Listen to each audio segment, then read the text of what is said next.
Hello दोस्तों, हमारी YouTube channel mister Dilip sir में आपका स्वागत है। दोस्तों, कल जो मैंने टॉपिक पढ़ाया था वो था प्रकाश का अपवर्तन। उसी क्रम में हम आगे की ओर चलते हैं। आज का टॉपिक है प्रकाश के अपवर्तन के बाद, ध्यान से समझना दोस्तों, पूर्ण आंतरिक परावर्तन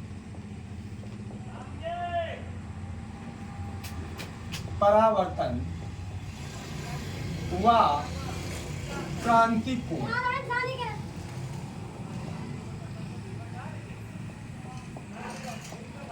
पूर्ण आंतरिक परावर्तन या क्रांति कोण, ठीक है। जरा ध्यान से समझिए।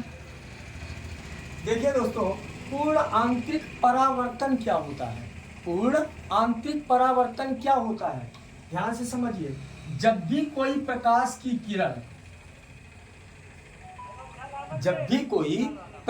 की किरण सघन माध्यम से विरल माध्यम में प्रवेश करती है, ध्यान से समझिए दोस्तों। जब भी कोई प्रकाश की किरण सघन माध्यम से विरल माध्यम में प्रवेश करती है, सघन माध्यम होता क्या है? जैसे इधर ध्यान देना, कांच हुई, कांच है, जल है, हीरा है, आदि जो चीजें होती हैं जिनमें प्रकाश आर पार या पारदर्शी होता है, वो माध्यम क्या कहलाता है? सघन माध्यम। और विरल माध्यम जैसे वायु का माध्यम, निर्वात, ये जो माध्यम होता है इसे हम विरल माध्यम कहते हैं। उसी तरीके से दोस्तों ध्यान से समझिए, जब भी कोई प्रकाश की किरण क्या होती है? सघन माध्यम से विरल माध्यम में प्रवेश करे। सघन माध्यम से किसमें प्रवेश करे? विरल माध्यम में क्या करे? प्रवेश करती है। तो ये माध्यम मान लीजिए कांच है, ये माध्यम कौन है? कांच। और कांच से किस में जा रही है दोस्तों? कांच से वायु में जाए। किस में प्रवेश करे? वायु में। फिर एक बार ध्यान से समझना, जब भी कोई प्रकाश की किरण सघन माध्यम से विरल माध्यम में प्रवेश करती है तो इस कोण को हम कहते हैं आपतन कोण। और ये जो कोण बनता है इसको हम कहते हैं अपवर्तन कोण।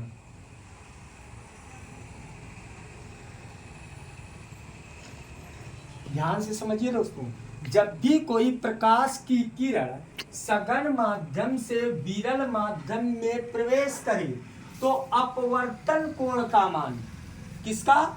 अपवर्तन कोण का मान यदि 90 अंश है, कितने अंश है? 90 अंश है। किसका मान?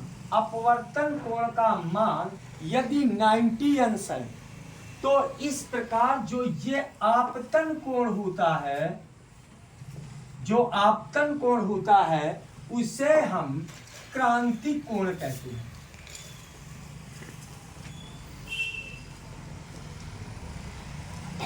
फिर एक बार ध्यान से समझिए दोस्तों, क्या होता है जब भी कोई प्रकाश की किरण, एक बार पुनः समझने का प्रयास कीजिए। इधर ध्यान से समझना, ये माध्यम है कांच। जब भी कोई प्रकाश की किरण अगर सघन माध्यम से और विरल माध्यम में जाए तो इस कोण को हम कहते हैं आपतन कोण। आपतन कोण। और जो विरल माध्यम में कोण बनता है उस कोण को हम अपवर्तन कोण कहते हैं। और इसे हम I से और इसे R से प्रदर्शित करते हैं। हमने आपको इसके पहले वाले टॉपिक में बताया था प्रकाश के अपवर्तन में कि इस कोण को हम आपतन कोण मतलब I और इस कोण को हम अपवर्तन कोण मतलब R से क्या करते थे? प्रदर्शित करते हैं। लेकिन क्रांति कोण को समझने के लिए ध्यान से समझिए कि जब भी कोई प्रकाश की किरण अगर सघन माध्यम से विरल माध्यम में प्रवेश करे और अपवर्तन कोण, जो ये अपवर्तन कोण है, इसका मान अगर ठीक 90 अंश है, ठीक 90 अंश का मतलब जो सीधा गुजरे, तो इस प्रकार जो ये अपवर्तन कोण होता है इस कोण को हम क्रांतिक कोण कहते हैं। क्रांतिक कोण कहते हैं। और इसे जो हम C से प्रदर्शित करते हैं, मतलब जो I है अब वो किस में परिवर्तित हो जाएगा? C, मतलब क्रांतिक कोण। जो आपतन कोण है उसी को हम क्या कहते हैं, क्रांतिक कोण कहते हैं। समझ में आ गया दोस्तों? जैसे हो कैसे सकता है गण, हमने आपको इसके पहले एक चीज पढ़ाई थी, ध्यान से समझिए। हमने आपको ये पढ़ाया था कि जब भी कोई प्रकाश की किरण अगर सघन माध्यम से विरल माध्यम में प्रवेश करती है तो अविलंब से क्या हटती है, दूर हटती है। क्या हटती है, दूर हटती है। तो ध्यान से समझिए दोस्तों कि अगर कोई भी प्रकाश की किरण अगर सघन माध्यम में 89 अंश कोण पर डाली जाए, कितने अंश के कोण पर, 89 अंश के कोण पर डाली जाएगी, तो जो अपवर्तन कोण किस माध्यम में है, वायु अर्थात विरल माध्यम में, तो इसका मान 90 अंश से क्या हो जाएगा, अधिक हो जाएगा। हम मान लीजिए, सपोज करिए कि वह कोण अगर 90 अंश हो गया, कितने अंश का हो गया, 90 अंश का हो जाए, तो इस प्रकार जो ये कोण बनेगा 89 अंश, मतलब आपतन कोण, इसी कोण को हम क्या कहते हैं, क्रांतिक कोण कहते हैं। क्या कहते हैं, क्रांतिक कोण कहते हैं। दोस्तों समझ में आ गया होगा, लेकिन ध्यान से समझिए, क्रांतिक कोण के लिए इसे हम किससे प्रदर्शित करते हैं, सी से प्रदर्शित करते हैं। फिर एक बार ध्यान से समझिए दोस्तों, क्या कि जब भी कोई प्रकाश की किरण सघन माध्यम से विरल माध्यम में प्रवेश करती है तो अपवर्तन कोण का मान यदि ठीक 90 अंश है तो इस प्रकार बना आपतन कोण क्रांतिक कोण कहलाता है। अब इसमें जब स्नेल का नियम लगाएंगे, चूंकि ये माध्यम कौन सा है, एक माध्यम कांच से किसमें प्रवेश हो रही है, वायु में, तो यहाँ हो जाएगा 1/n बराबर 1/n बराबर क्या हो जाएगा दोस्तों, साइन आई। आई की जगह अब क्या हो गया, सी, और यहाँ क्या हो गया, साइन, यहाँ क्या हो गया 90।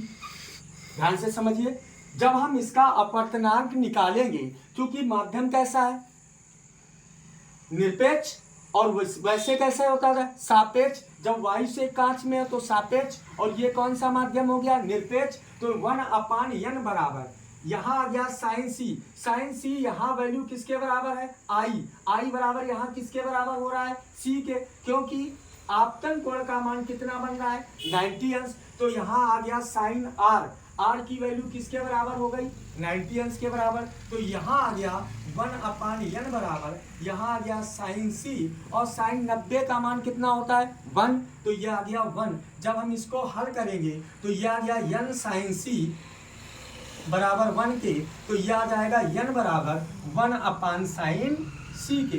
तो ये आपका सूत्र निकल के आ जाता है क्रांतिक कोण के लिए कि n बराबर 1/sin सी के। अब थोड़ा ध्यान रखना, क्या, पूर्ण आंतरिक परावर्तन, पूर्ण आंतरिक परावर्तन, ये आपको अच्छे से समझ में आ गया होगा। अब ध्यान से समझिए कि पूर्ण आंतरिक परावर्तन क्या होता है, इसी को ध्यान से समझना। ये माध्यम है कांच, ये माध्यम कौन सा है, कांच, मतलब सघन, ठीक, और ये माध्यम है वायु अर्थात विरल। तो ध्यान से समझिए दोस्तों, जब भी कोई प्रकाश की किरण, जब भी कोई प्रकाश की किरण, ध्यान से समझिए, जब भी कोई प्रकाश की किरण अगर सघन माध्यम से किसमें जा रही थी, विरल माध्यम में, तो यहां से ध्यान से समझिए, ये आपका है लंब, ये आपका क्या है, लंब है, क्या है, लंब। तो ये माध्यम कौन सा है, सघन, और ये माध्यम कौन सा है, विरल। तो इस सघन में ये कोण कौन सा बनेगा, ये कोण बनेगा आपका आपतन कोण।